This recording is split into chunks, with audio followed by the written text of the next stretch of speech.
Welcome to Mythri news. ప్రతిక్షణం ప్రజల కోసం.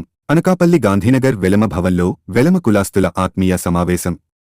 ఈ సమావేశానికి ముఖ్య అతిథులుగా వెలమ కమ్యూనిటీ ఉమ్మడి బీజేపీ ఎంపీ అభ్యర్థి సీఎం రమేష్ పాల్గొన్నారు. ఈ సందర్భంగా సీఎం రమేష్ మాట్లాడుతూ తన స్వర్గ్రామం కడపలో వెలమ కమ్యూనిటీ భవనం సుమారు 5 కోట్ల రూపాయలతో ఏసీ భవనం నిర్మించామన్నారు.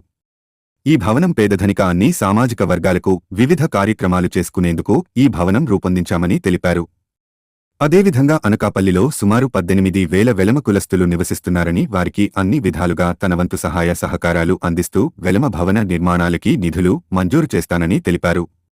బీజేపీ పార్టీకి ప్రధానమంత్రి మోడీకితో సన్నిహితం ఉందని, బీజేపీ ఎంపీ అభ్యర్థిగా ఎన్నికల బరిలో నిలవడంతో వెలమ కులస్తులు అనకాపల్లి జిల్లాలో నివసిస్తున్న వెలమ కమ్యూనిటీ వర్గం సంపూర్ణ మద్దతు సీఎం రమేష్ కి మద్దతు తెలిపి ఎంపీగా గెలిపించాలని అభ్యర్థించారు. ఇప్పుడు మన అనకాపల్లి వెలమ సంఘ అధ్యక్షులు సీఎం రమేష్ గారి తనయుడు ఎంపీ గారిని ఒకసారి వేరే మీద వాసు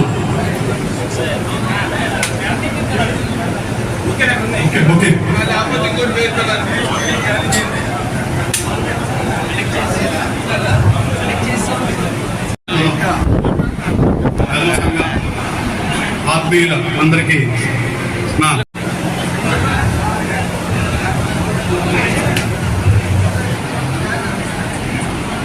గౌరవనీయులు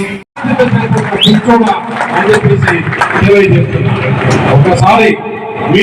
ఒక్కసారి నన్ను పార్లమెంట్ మెంబర్ చేసి చూడండి. మీరు ఒకటి చేస్తే నేను ఇంకొకటి తెచ్చుకుంటా, అది మీకు అర్థమైంది. కాబట్టి ఏమాత్రం ఇక్కడ ఏదైతే మన పెద్దలందరూ కూడా ఏదైతే గౌరవంగా ఉన్నారో దానికన్నా ఎక్కువగా ఇప్పుడుండే సిస్టంలో ఈ కొత్త టెక్నాలజీలో నేను మిమ్మల్ని ముందుకు తీసుకెళ్తాను. ఒక్కసారి నాకు అవకాశం ఇచ్చి మీరందరూ కూడా నేనే పార్లమెంట్ అభ్యర్థిని మీరందరూ సొంతంగా పని చేస్తే ఎక్కడికి పోదు. నాకు చిన్నప్పటి నుంచి ఒకటి ఏదైనా సరే మనం ఒకటి కావాలని, ఒక పని కావాలని మనం కల కంటే శ్రద్ధతో పనిచేస్తే అది తప్పకుండా నెరవేరు తీరుతున్న నాయకులు అక్కడ. అటువంటి నాయకుల్ని ఎదుర్కొని జిల్లా నాయకుడిగా, రాష్ట్ర నాయకుడిగా, దాని తర్వాత నేను రాజ్యసభ అయినాక దేశంలోనే ఈరోజు సీఎం రమేష్ అంటే ఒక మార్క్ తెచ్చుకున్నాను.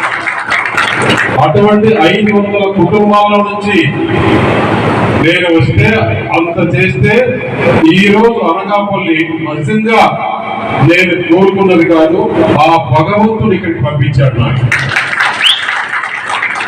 ఎందుకు పంపించాడని నిజంగా నాకు ఇక్కడికి వచ్చినందుకు కూడా ప్రధానమంత్రి నరేంద్ర మోడీ గారు ఈ సీట్లు ఏదైతే అనకాపల్లి భారతీయ జనతా పార్టీ 6 సీట్లలో ఒకటి భారతీయ జనతా పార్టీకి వస్తే నడ్డా గారు, ప్రధానమంత్రి నరేంద్ర మోడీ, అమిత్ షా గారు పిలిచి ఆ ప్రాంతంలో వెనుకబడి ఉంది,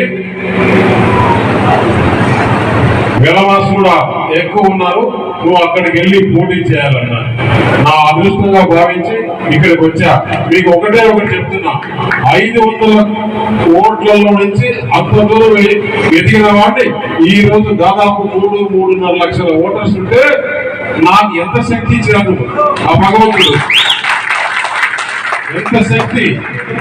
అక్కడ అంతమందితోనే ఇంత దూరం ప్రయాణం చేస్తే ఈ రోజు ఇంత పెద్ద కుటుంబం, 3.5 లక్షల ఓటర్స్ ఉండే కుటుంబం నాకు ఇచ్చాడంటే నిజంగా ఆ భగవంతుడు అనేవాడు నేను చేసిన రాజకీయానికి, నేను చేసిన సేవలకి ఈరోజు ఇంత పెద్ద కుటుంబం ఇచ్చినాడని చెప్పేసి మీకు తెలియజేస్తున్నా.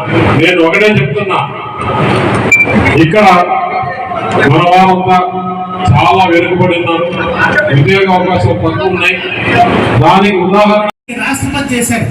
ఆ వివి గిరి గారు పోటీ చేస్తే ఈయన ఏం చేశారంటే పివిజి రాజు గారు, వివి గిరి మహా విద్యావంతుడు, చాలా తెలివైన వాడు.